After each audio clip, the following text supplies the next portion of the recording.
You're watching the Nairobi gubernatorial debate live, coming to you from the Catholic University of Eastern Africa in the county of Nairobi. And we are with Esther Waringa Thairo, who is an independent candidate seeking the top job in the county. We also have Herman Sain Growell, who is a member of the Safina Party. We also have Kenneth Nyamwamo, who is a member of the United Progressive Alliance Party, and Nancy Wamboi Mwadime. All right, we'd also wish to remind you that we extended invitations to all the 9 candidates who are vying for the Nairobi top seat. And of course, we have with us 4 of them for the first debate lined up for the night. Remember, later on, we'll be taking you through the second debate also, as we just lay it all bare. Who carries the vision for Nairobi County? Who among the ladies and gentlemen before us tonight has what it takes to become the next governor? But we just want to move on with this debate. And right about now, we want to look at the governance of the city. And I'll just come to you, Mr. Nyamwamu. The extension of deed of transfer of functions that was signed between the Nairobi City County and the national government elapses on the 24th of August, of course, preceded by a 3-month extension period to tackle what is called the transition. If elected governor, how do you plan on handling this transition? And also, how do you seek to sustain the relationship between the national government and the county government, and which areas will you be doing that on? Is this in relation to the NMS? Yes. First of all, we shouldn't be having NMS running Nairobi County to begin with. That's not how our democracy was set up. We're supposed to be ruled. It's supposed to be by the people. It's the people supposed to decide. They elect somebody, and that person runs. They give the person the mandate to run the county. Now we have NMS, and my hope is when I get in, we'll have a transition for them to. We'll have a lay-down transition for them to exit, and let the Nairobi County be run by the elected officials. It had a lot to do with the previous governor, but now when we get in, we are making sure that the NMS will hand over the function to the county government so that it's run by the duly elected officials. That's how our democracy is set up, and that's how we are going to work. Your time is up, but I'll add you 30 seconds. Nairobi is Kenya's capital. Yes. And also it is like the headquarters. Yes. Do you want to tell me it's not important to have a relationship between these 2 levels of government, the national government and the county government, considering the fact that it is the capital of the entire country? The county has its own, they have their own responsibilities. Why should Nairobi be partly run by the NMS while Kisumu, which is also another county, is fully run by a governor? I don't think that's fair. Our mandate dictates that you let the county be ran by the person that's been duly elected. I understand why the NMS was there, but that's not how our democracy is set up. Why should Nairobi be chosen to be run by NMS and not Migori, for example? Okay, your time is up. Herman Grewal, the law under Article 187 anticipates cooperation between the national government and the county government. And we have spoken about the NMS and how it came about. Would you have done what the ex-governor did in handing over 4 key functions to the national government? Well, if you look at the history of NMS and why it was created, first of all, I would like to thank His Excellency Uhuru Kenyatta for pushing for the creation of NMS, because he saw that Nairobi was in a state of chaos. And it was the sort of emergency response we needed. I'm sure all of you can agree, if you look at the success of NMS, it's something that we can be proud of.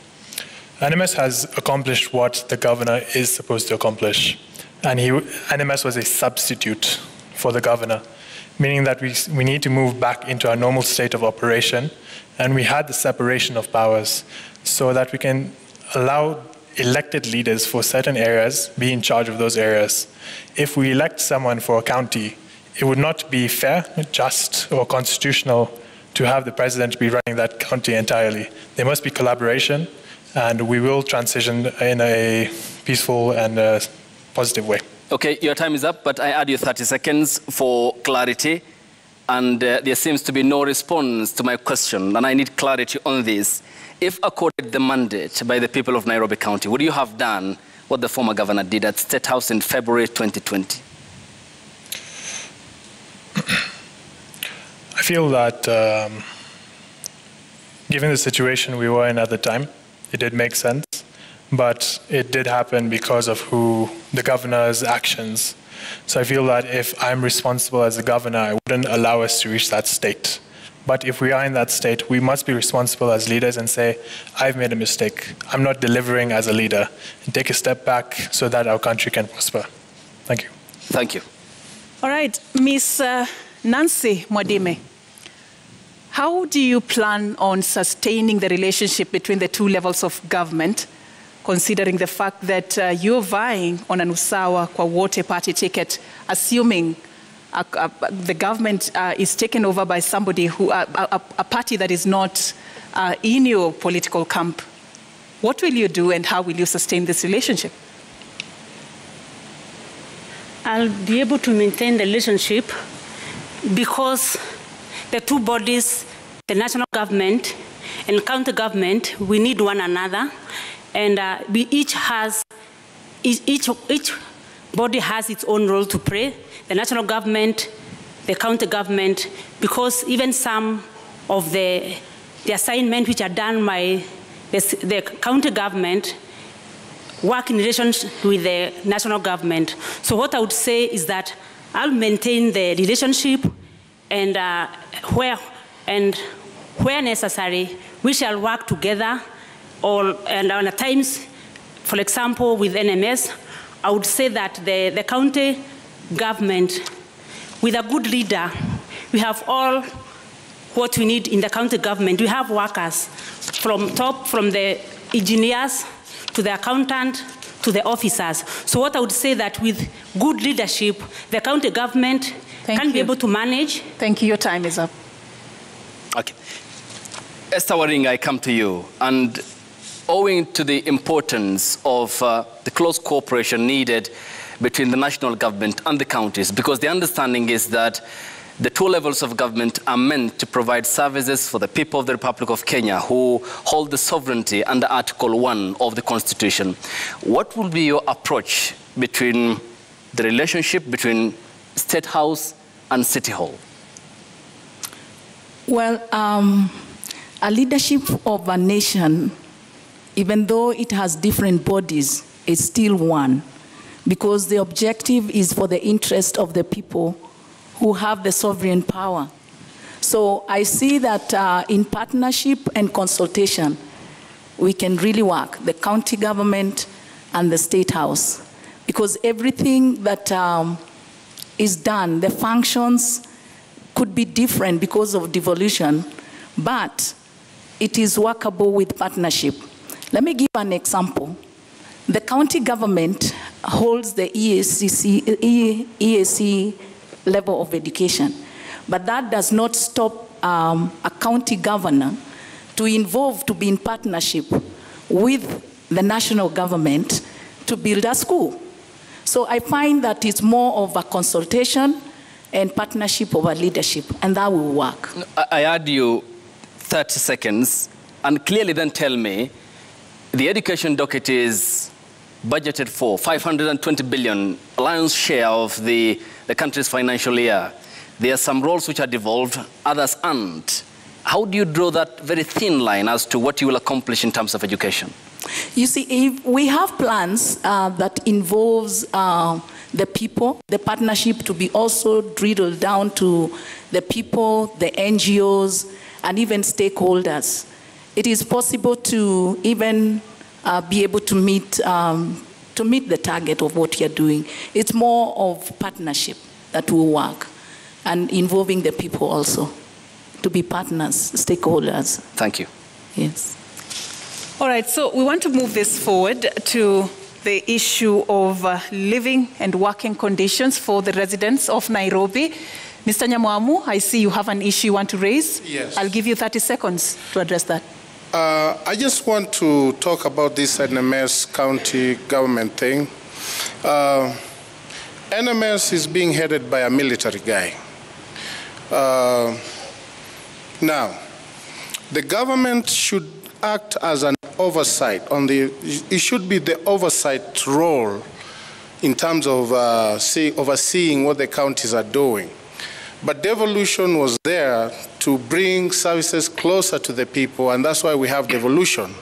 So when we bring the government to come and actually get involved in the devolution functions, we are treading a very dangerous line. When Hilter started, he started very nicely. He delivered services to the people. Over time, it has been shown military rule takes over and they suppress democracy. Your time is up, but taking you back to when this happened on the 25th of February 2020, vying for this position, I want to believe you understand where the county was and the state at which it was being operated at that time. What would you have done different? What would you have done different aside from just signing that deed of transfer of functions? Well, first of all, it starts from the governor that was elected and the deputy governor that's seeking a gubernatorial position right now, who was part of that system, and the senator who was supposed to be overseeing. They all failed. So then the government has to be like, Nairobi's in a mess. We need to take over Nairobi or Nairobi will be in a mess. But that's not how our democracy was set up. How would you have cleaned that mess, Mr. Nyamwamu? Hey, collect garbage. The garbage was terrible. That was the function of the governor. Give electricity, provide electricity in the informal sectors. Get rid of the cartels. That's what the governor was supposed to do. And his deputy governor and the senator was supposed to oversee that function. All three failed. That's why the government stepped in. But all in all, what I'm trying to say, the basic framework of our democracy is not set that way. We set a very dangerous precedent if we continue this path. Thank you so much. Thank you, Mr. Nyamwamu. And just an understanding in terms of the specificity, you have raised a very important and a pertinent question as to garbage in the city. Yes. Do you understand Nairobi County? Yes, I do. I played in this city. I live in this city. In terms of the tons of garbage, how much does the city generate? First of all, Nairobi doesn't even have a system to collect the garbage. We have just young little boys that we use and we pay them very little money to collect garbage. Nairobi needs to set up a garbage collection system that starts from collecting garbage from the homes all the way to how the garbage is disposed. We don't have that system. We need to set that system up so that we can have a systematic way of collecting garbage in the county. Once that system is in place, then you'll not see garbage in the city. But we cannot have self-help groups, young boys collecting garbage in an unsanitary manner, and we call that garbage collection. We need to have a system set in place with the county government, and that's what I'll do when I become governor. Mr. Herman Growell, Nairobi County generates about 2,500 tons of garbage in a day. Out of this, only 1,800 is collected and transported. About 700 tons cannot be accounted for, and you and I can guess where that ends up. If elected governor, how do you seek to fix this problem? Okay. So this mostly comes to how are we managing resources. So resources would be goods and even waste. So when we talk of goods, are we managing a system that allows for the collection and recycling of the waste? Secondly, we look at the waste generated. How is it ending up in the dump sites, for example? Is all of it ended up in the dump sites? So it's simply about now tracking how much garbage generated from certain areas, how much needs to be handled, what is the success rate of the systems we have put in place. Because when I was reflecting on garbage, it was one of the major aspects of my manifesto, because to work in any place, whether it's an office or in a county, you shouldn't have garbage everywhere, you shouldn't have sewages open. Because I've also walked through several slums in Nairobi, and I don't understand how we have the funding for something simple such as manual labor, which is minimum wage, which is all that's required to collect garbage in certain areas, and then now move it to a recycling plant. Thank you so much. That's why I spoke on how we need to partner. So even with recycling plants, we can export shredded plastic to other countries. Mr. Grawa. Your time is up. Okay. All right, thanks. Ms. Nancy Wambui Mwadime, the issue you have talked about is very important. What's your easy, immediate fix to garbage problem in the city? About the garbage issue, one thing I want to say that people have complained that at times leaders give manifesto and they're not able to fulfill what they have said. Especially the issue of the garbage. I would say this is something I need to get to that office and sit with the other parties and we see the way forward on how to handle the issue because it's a big problem at hand. Which is the way forward? As I've said, there are some issues one would need to get to that office and sit and look all around and see how to solve. And the garbage is one of the issue one would need to go and get to the office and sit with the bodies related and see the way forward.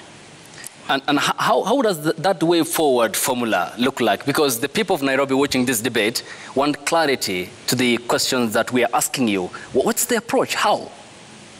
I start by saying that we need first to start by educating our people. Because the issue of garbage starts by dropping it everywhere. So we need first to have the feeling that you cannot go dropping a peel of a banana everywhere. Your time is up, Ms. Mwadime, but there's 30 seconds for some clarity on something you said. You want to get to that house, sit down with some people to get solutions. The people of Nairobi want somebody, a leader who already has solutions. What level of assurance can you give residents who are watching you tonight that you have the solutions to the problems that they are facing in Kenya's capital? I have solutions for many issues facing the Nairobians. Is garbage one of them? Garbage is one of them. So how do you sort to fix the challenges we are facing with the garbage issue in the city? We can go to the old, now we are calling it county government. Years back, we called it city council. By then, we had lorries, which used to go around collecting the garbage. And there was a plant area where the garbage used to be taken, and from there, it was managed.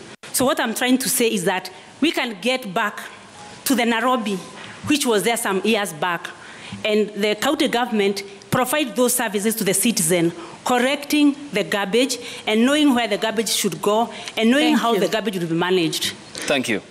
Okay. Esther Waringa, 30% of garbage in the city is disposed of by a private company. This is a lion's share, and it's clearly a private affair. Yet the county is supposed to be offering services to the people. It's public dominated. How will you turn this around? You see, garbage looked in a more positive way. It's money generating. If you look at it that way, then you'll have a solution on how you can tap from garbage collection into the recycling and generate some money. So what I would really do is to have the county government deal with the garbage disposals, where the garbage installation, collection bins are placed in every estate, in every slum area, on the streets. And then that garbage collection is done by the city government, and we build some collection dumping sites in ward level. And then after that, we are able to partner with companies that do recycling. And then we'll ask them that since we have brought the garbage to you, to the dumping site, then we create employment. We ask them to employ people who will sort that garbage out. And then after that, whatever profit they make, your time is up, Ms. then it's able to, we ask them to give us a 30%. Your time is up, but let me add you 30 seconds to be clear on that. Yes. When you say that you will procure companies, do you appreciate the importance of public participation under the current constitution? And what will be the way of bringing those companies on board since they are private? We have recycling companies. If we partner with them, and those are the things that they need, the recycling, the garbage stuff that they can recycle. So I find it's easier because when you partner with them, you have made it easier. You've brought the garbage to a dumping site that is available for them to be able to collect it. That's how I would look at it. Okay. Yes. And your time is up. Thank you. All right, we want to move to the next section, but before we do, Mr. Nyamwamu, earlier you had said that you play in this city, you've lived in this city. I just want to seek a clarification looking at what you've done and who you are. You left the country in 2001? Yes. To go to the United States? Yes. You're a certified nurse in the United States? Yes. You've attained 3 of your major degrees from abroad? Yes, I did. Earlier, in early basic education, you studied in a county outside Nairobi, Siaya? Yes. How are you assuring the residents of Nairobi that you're part and parcel of them, you understand their issues, you have solutions, you know what they're going through, you're going to fix it if they elect you governor? Well, I've been You have 90 seconds. I've been articulating these issues. I've given a way forward in terms of garbage collection. I've given a way forward in terms of making Nairobi business friendly. I think the issue you're asking, you've been outside the country, how are you going to relate with Nairobians? And my answer is this: I'm still a Kenyan, and problems that face the cities are universal. If I'm correct, our president learnt abroad, incoming president Raila Odinga learnt abroad. A lot of people who are in leadership in this country learnt abroad, but they still actively participating in leadership roles in this country. So living abroad does not disqualify you from understanding and articulating the issues or solving problems. One of the things that has been put here that's successful is this expressway. This is a foreign concept that was borrowed from abroad, but it's here and it's working. So going abroad does not stop me. Thank you so much. Thank you for from that articulating the Your issues. time is up. Now let's move to the next section of this conversation that touches on the living and working conditions of residents of Nairobi. The key issue has been housing. And in this city, 9.3% of Nairobians, only 9.3% own homes. The others are renting units in different places. And also, it is a city that, according to statistics by the Kenya National Bureau of Statistics, 80% of the people who live in informal settlements across the country live in Nairobi. There's a huge housing crisis in this capital. Esther, I'll begin with you. If elected governor, how will you seek the housing crisis in Kenya's capital? Well, I would start with the housing crisis with the most affected areas, like the slum areas. And I would partner with the landlords who will sit down with the consultation and find out how we can be able to improve what is already there. For example, if I take Kibera slums, those are settlements where there are landlords who are owning those small houses. But if I came in as a governor and had a partnership with them where we improve the housing, we improve the condition that people live in there, and I'll come with support, like give money so that we can improve, and yet the people staying there will not pay a higher cost, but they'll still remain paying that because I've already chipped in some money to improve their living conditions. That's how I would tackle it. Then I would partner with investors to build affordable housing. Thank you. Thank you so much. Your time is up. Allow me, Esther, to add you 30 seconds, because you have mentioned Kibera, which is a constituency in Nairobi County. And as per the Kenya National Bureau of Statistics in 2019 census, this is a region or part of Nairobi which has a population density of 712 times what ought to have been 68,000 people per square kilometer. That's a homework, isn't it? That's a steep slope for you. How will you operationalize decongestion of informal settlements, which account for 80% of Nairobi's population, and Kibera being an example that you have fronted? Well, I wouldn't look at moving these people. I know there is cheap housing, affordable housing that was built for them, high-rise being one of them, but they never moved in there. They still came back to their own settlement. So what I would look at is improving, not really moving them away, because they are used to that place, they are comfortable in that place, but how best can I improve their living standard? And your time is up. That's what I would focus on. Asante, thank you. Herman, yes. I come to you. Housing is a national government function, and therefore, again, another cooperation is needed between the county government and the national government.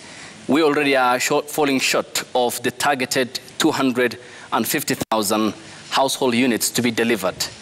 We are doing it at 50,000 at the moment. This rate needs to be speeded up by 3 times the current number. What's your cooperation with the national government if elected governor? And how will you address the problem of housing congestion in the city? Okay. So the question is based on supply being too low and demand being too high. Every businessman knows that this is a huge opportunity, right? So if you look at the structure of the country, you've got your upper class, middle class, and lower income groups, and each needs a different solution for housing, because you wouldn't expect someone that's earning over 2 million shillings per month to be provided with the same solution as a lower class person. So what we do have is an opportunity for us to now use technology to even like 3D print cheap housing for people living in slums and have a payment structured plan where they can pay back. Because if you study the banking history of Kenya, you see that it's becoming difficult for people to now mortgage housing. So that's something we should reflect on. Further, for the middle class and upper class, we must encourage investment, because again, this is an opportunity. If I give you a loan to build apartments, I now have the opportunity to earn from interest, and we've succeeded in building apartments for Your time is up, Nairobi. but I add you 30 seconds. Proceed. Okay. And what I've also studied is, so aside from the whole aspect of this being a business opportunity for us in terms of providing housing to low income, middle income, and upper class people for housing, we also need to reflect on how there are a lot of unemployed people in Nairobi. So I've studied all the manifestos for different candidates, and someone like Wajakoya has spoken of making Isiolo the capital of Kenya. I understood the logic, but this is also something that can be applied here. Because there's too much demand in Nairobi, what if we set up organizations in other counties where people can earn and also find housing? So I think that's something we should also encourage to decongest Thank you. Nairobi. Thank you so much, Mr. Grawal. Now we come to you, Mr. Nyamoamu. How do you seek to fix the housing crisis in the capital under your administration, if elected? So for me, I think it's many factors, but the biggest factor is the economic factor. A lot of people opt to go to the informal sectors because they can't afford whatever is available. For example, in Kileleshwa, there's a lot of apartment units that are available for rent, but they are unaffordable because people don't have the disposable income to go and rent those apartments. So my solution would be, one, to encourage investors to invest in these areas or areas proximity to the slum areas, so that these people can get places they can go to and work. That's number one. So instead of having an industrial area or industries in industrial area, let's have industries in every constituency, so that people from Kibra they don't have to walk to industrial area, they can go find jobs nearby. So let's create investment in those areas. Two, your time is up, Kenneth, but proceed, 30 seconds. Okay, two, let's decentralize Nairobi. Let's get other functions in other areas. The reason why people come here is they come to look for employment here. So let's decentralize other key functions from Nairobi to other areas. We've started doing that. Let's do more of that, so that you don't have to go live to Nairobi to earn a living. You can go to Mombasa, Kisumu, wherever, where even the cost of living is low, and it will bring down the cost of living in Nairobi, because a lot of people will move out of Nairobi. Thank you. That's how I look at it. Thank you so much. I come to you, Nancy Wamboi Mwadime of the Usawa kwa Wote party. What's your understanding of the laws that regard planning in the city, and how would you differentiate between residential and commercial areas for purposes of planning and to answer the question of housing? Before I go to planning... You can just move closer yes, to your microphone. Yes. Before I go to planning, I would want to deal with the housing issue, which is an issue which we need to handle. On the issue of housing, some years back, we used to have city council houses, or county government is supposed to be developing homes and give to the Nairobi people. So I would want to go back to that and get the county department on the housing to develop some houses. Number two, I would want to network with real estate developers. I am in real estate industry, and I have seen the gap. We have the developers who are willing to develop the homes, and we also have the Nairobi people, especially who have on the circles and pension. They want homes, but there is a gap in between because the developers, the circle managers, they tell developer they want a ready home, yet they have money lying in the bank. Your time is up, but 30 seconds.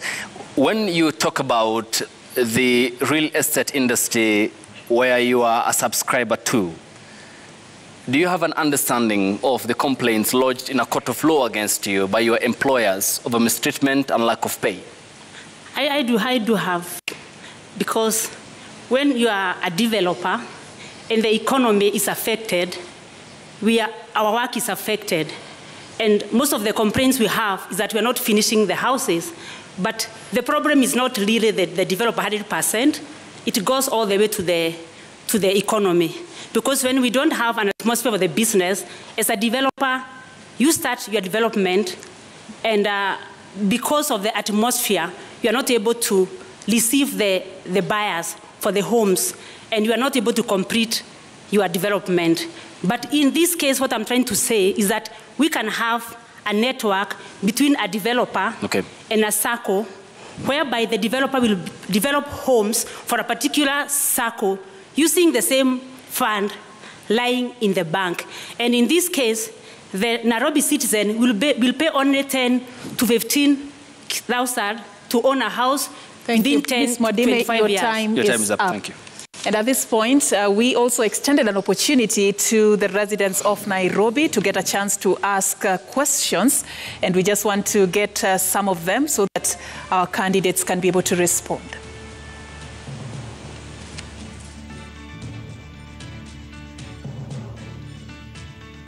My name is Mercy Masila Achola, an executive program leader with the Maxwell Leadership Team, and also serving in the Kenya Daima Steering Committee.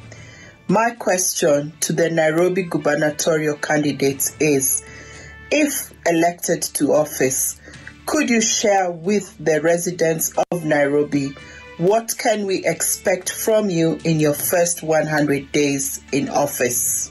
Nairobi County collects billions in taxes.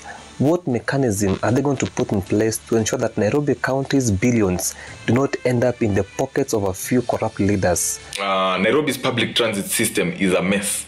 How will your administration fix the issue of commuting through town and the traffic jams we experience on our roads daily?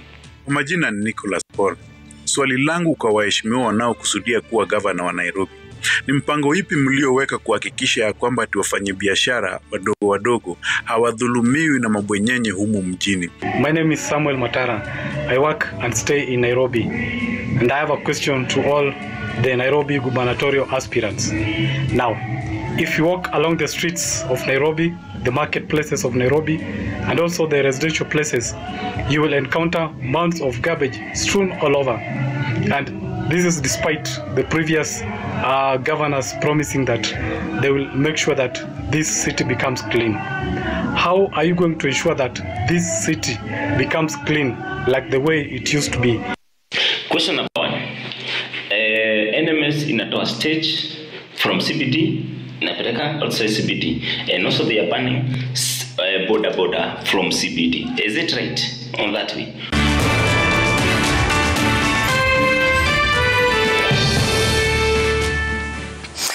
And those are the residents of Nairobi who sampled messages that we did play here, and we did engage them because they are very key and important since they hold the key to City Hall and in exercising Article 1 of the Constitution, since the sovereignty of power lies with them as enshrined and envisioned in Article 1 of the Constitution 2010. I begin with you, Esther Waringa.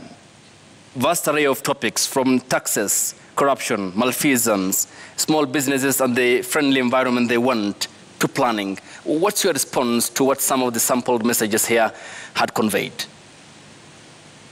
First of all, if I heard you well, you've talked about corruption. And I did mention that I'll set systems where in employment and people are vetted, because leadership is key. If you employ people who are corrupted, then they'll mess the system. The other thing is closing the gap of any cartels that takes place.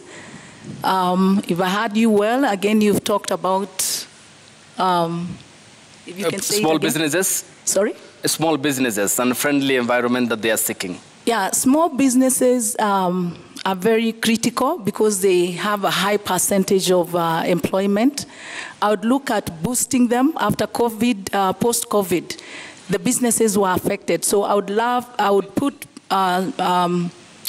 form circles that I'll boost money in those circles, and then they would get loans that they pay with minimum interest. And your time is up. They build up. Coming to you, Mr. Grawal Singh, we had tackled the issue of corruption, but I want you to also speak to some issues that have been raised there. What will you do within your first 100 days? And also, what is your plan to improve the welfare and status of those who are running small and medium enterprises within the capital? Okay. So I think the whole question of what are you going to do in your first 100 days is a very generic question. As a governor, it's not about just picking one goal and focusing on it. I feel it should be an expansive goal, and it's all outlined in my manifesto. What I want to do primarily in my first 100 days, if I must state in my first 100 days, is to clean up Nairobi. Because a lot of people in Nairobi are not happy, whether it's in terms of operation or the cleanliness. It does have an impact on the psychology of a lot of people. So I feel cleaning the area in Nairobi is something of paramount importance in my first 100 days. Moving on to SMEs. My running mate is named Michael Kimwele. He works for KCB Bank. He's in the department for SME loans. So there's actually a structured plan we have on how to help SMEs access funding. Because if you look at the history of a lot of countries, how do you stop, for example, the son of an askari being an askari? How do you help the son of a mechanic finally be able to buy a car? It's through providing them with funding. Mr. Grewal, but I add you 30 seconds to proceed. Okay, thank you. It's through providing people with funding to allow them to break out of their environment. If, for example, I've never received over 30,000 in my whole life, how am I going to escape the poverty cycle? It's through having a structured plan. And even we have a system where we'll guide a lot of people in Nairobi how to start a business, how to run a business. And if your plan makes sense, we'll help you get funding for your project. And we also have some sort of mentoring system. So as you're operating, as you're growing your business, you'll still be monitored, supervised. And we work as sort of a team, as a family, so we can help each and every person in Nairobi grow. Thank you. All right, the same set of questions will apply to you, Ms. Nancy Mwadime. Within 100 days, in case you're elected, what will you prioritize? And also, as you do that, you also talk on what you plan to do to improve the status and welfare of those running small businesses within Nairobi. You have 1 minute. So the first 100 days, I'll deal with the employment. We have kept on talking about employment on youth, but around this time we have unemployment, even from age gap between 30 and 40 and even 50. And with this group, I would provide training, free training, and when they are done with the training, we provide them with tools. For example, if you are trained as a mechanic, we release you with tools for being a mechanic. If you train as a trailer, we release you with a drilling machine. For the youth, I would encourage a good number of the youth to further their studies. When they go, the county government under my management will pay their school fees abroad. When they go out there, they'll get visa to further their education. And we'll take care of the fees and accommodation. Okay. But while they're there, they'll be able to work. And your time is up, but why abroad? Why not within the borders of this country? Don't we have what it takes to do that? I was to come to that, but I'm saying I'll encourage a number, because when I encourage a number of them, I'll kill two birds. One, they'll get employment. The second, they'll be able to work for a few hours. And those who are wise, they'll work and send money back home and they support their parent. And for the local youth, I'll also get them to workshop and training. And I'll do the same as for the age gap between 30 and 40. I'll give them tools to start small businesses. Okay, Ms. Nancy Mwadime, your time is up of the Usawa kwa Wote Party. Mr. Kenneth Nyamwamu, how would you respond to the sample questions from the people of Nairobi County? So first things first, let's make Nairobi business friendly. Let's invite international investors. Let's promote local investors. Let's not criminalize people who are making a living. If we bring international investors and have them in every constituency, people will have jobs, and that will improve our lives of living. Let's reduce our business licenses by 50%, so that whatever businesses we have, they are not, the cost of doing business is a little lower and they are able to do business effectively in Nairobi. And the other thing is, especially the issue of garbage, let's set up a garbage collection system where we have days where and let the city council buy trucks. If they are not able to buy trucks, let them lease those trucks. Let them lease from companies, partner with companies to bring trucks to collect, to have collection days, and take them to collection centers. Your time is up, Mr. Nyamwamu. Can I have a little bit so I finish? Proceed, 30 seconds added, granted. So, let's get these people who are, these young boys who are picking up garbage. Let's train them, empower them, show them the sanitary way to collect garbage, so that when the system is there, these boys can be incorporated in the county, and then the garbage can be taken to the collection centers. The other thing is when I'm governor, I'm going to fight with KEMSA. KEMSA is diverting medication from county hospitals. Your time is up, Mr. Kenneth Nyamwamu. That is another government agency, which is national. We appreciate is the source point of pharmaceuticals to the counties, and that is a topic we can discuss another day. All right, so there's a question that was also asked. I deliberately left it because this is what actually ushers us into the next section. And we're going to be looking into your vision for the transport sector in Nairobi County.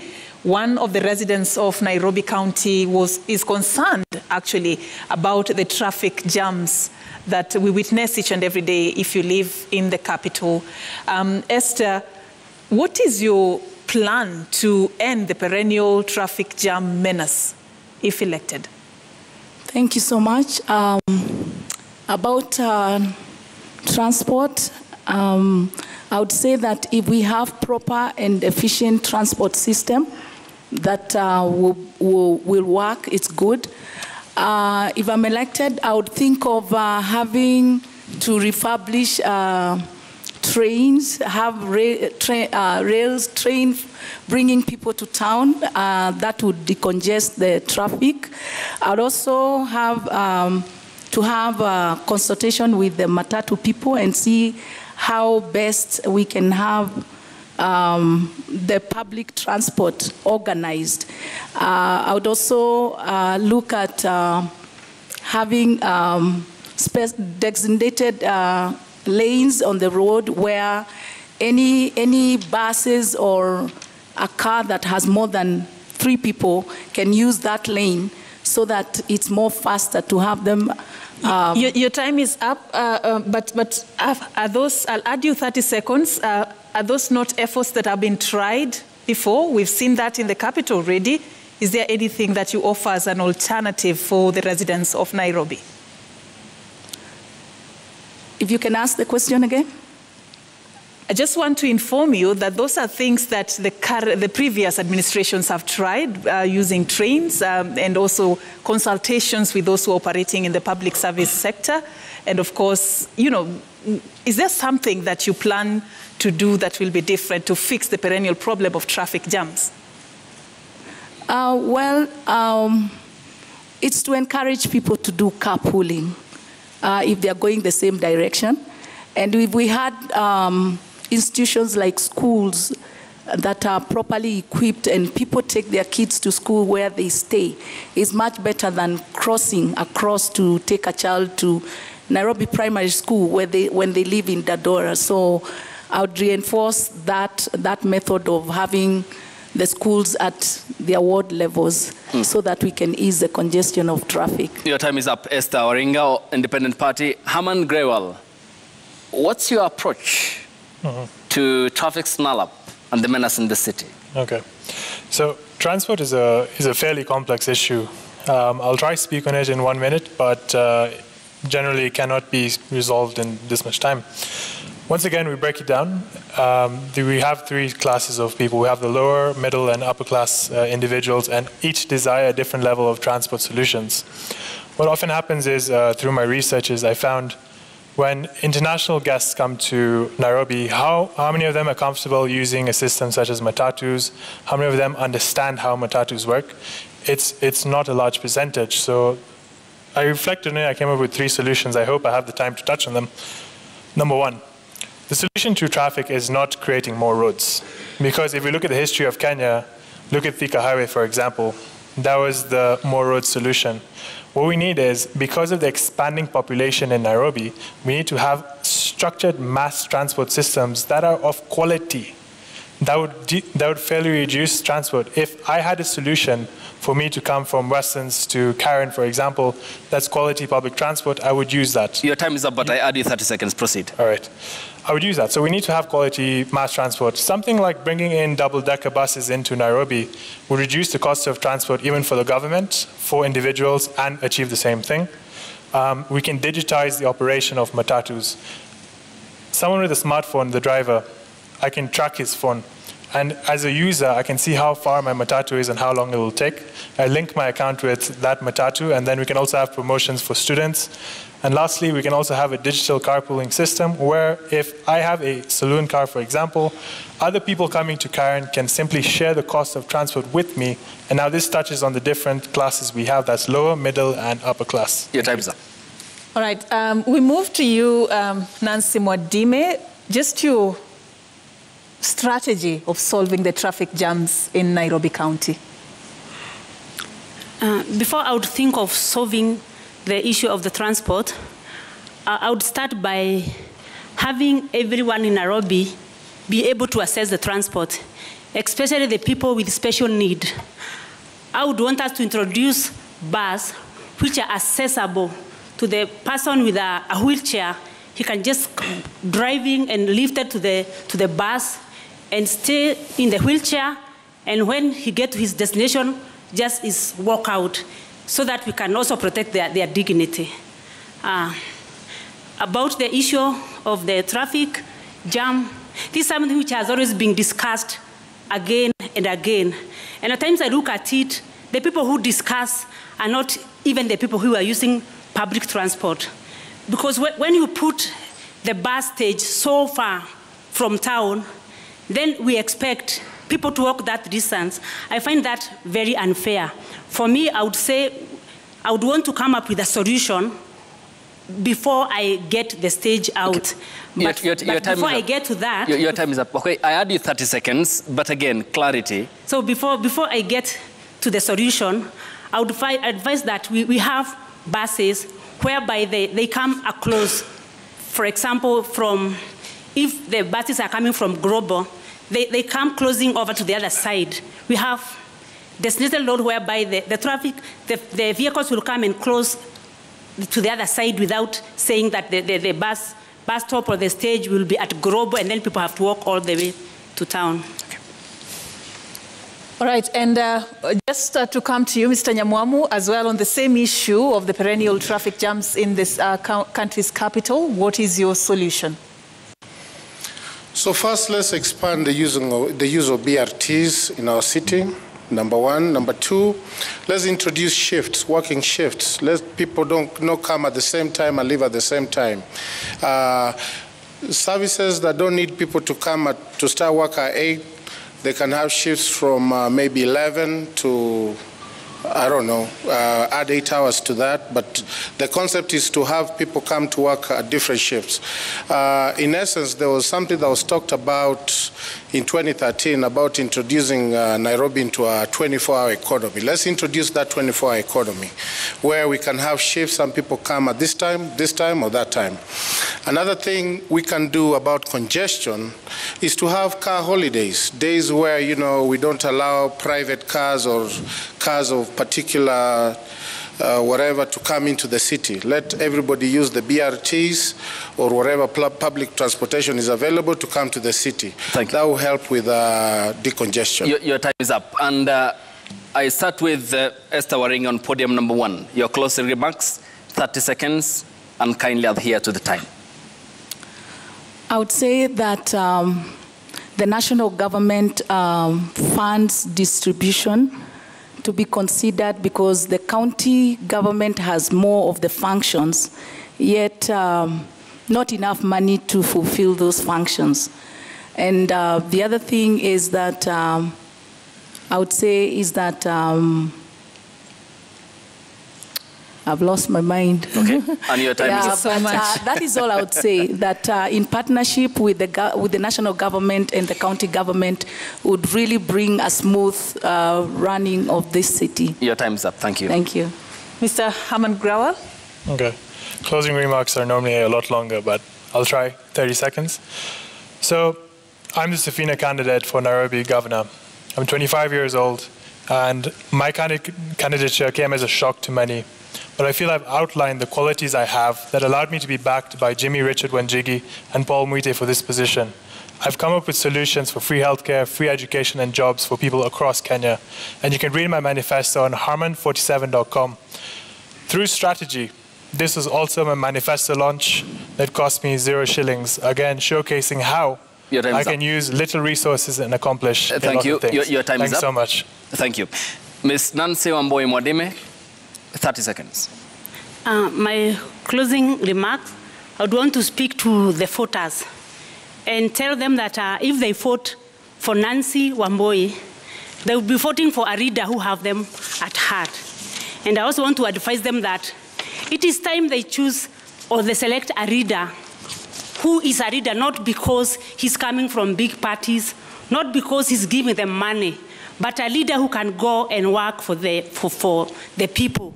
The leader who will go and know that he has been sent there and be a leader for Mwananchi. Your time is up. Mr. Nyamwamu. I want Nairobi voters to know there is a choice. And the choice is not necessarily to either choose between either Sakaja or Rigathi. There are other candidates. There have been issues where, you know, the media has kind of contributed to the issue of us not getting our word out there. But now that we are here, it's our platform to say, Nairobi, Sakaja, Rigathi quit on you, do not be forced to choose him. Sakaja was there 5 years ago, for 5 years, didn't do anything, gave up the functions. Please, there are other choices here with manifestos. Your time's up. And people who are willing to work. Thank you so much, Mr. Nyamwamu. And just to point out, this platform has been organized by a majority of media houses across the country, and you're being watched on several television stations and being heard on radio stations. So we really do appreciate you creating time for us tonight. And of course, that is how we wrap this debate. And now, ladies and gentlemen in the audience, our viewers at home, we end it here for now. Our appreciation to the candidates and their respective campaigns for honoring voters with this duty to debate. And we thank you for watching. Our second debate involves Senator Johnson Sakaja of the United Democratic Alliance Party and Polycarp Igathe of the ruling Jubilee Party and the Azimio la Umoja One Kenya Coalition political party, and comes to you live at exactly 8 p.m. My name is Ayub Abdikadir Abdi.